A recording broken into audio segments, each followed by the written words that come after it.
যাতে খেতে সুবিধা হয়। সকালবেলা কিছু খাইনি তো এখন সব বাকি পেট আছে। দই দাও, দই দাও। ওইটা যেটা সাবুর আছে ওইটা। ওই আছে তাই হ্যাঁ, চামচে দই দাও। এটা দেবো? হ্যাঁ, দাও। বেশি করে দেওয়া দাও। হ্যাঁ। আর তোমার নাতি তো একটু বেশি করে দাও।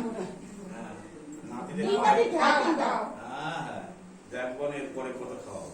আর ওটা দিতে হবে না কিন্তু কত হ্যাঁ, খাওয়াবো এই ছোট কত। মাছ, এই ছোট মাছ। এবার জল দাও। এই দাদা ছেলে। এই তো সব জল, খাবে। জল। হ্যাঁ, বড় তো। আর কোন না হয়েছে। হ্যাঁ ও করতে হবে। করতে হবে না। করো, দিয়ে দাও। কে মাসিদের হ্যাঁ। সবাই আশীর্বাদ করবে। ওটা কোন ব্যাপার না সব প্রতিটা মানুষেরই আশীর্বাদের গুরুত্ব আছে। হ্যাঁ, এটা বুঝলেন? তুমি যাই দরকার দিদিরে পাঠাতে হবে। দিদি আপনারা পাঠাতে হবে। আপনি করুন নাকি? হ্যাঁ।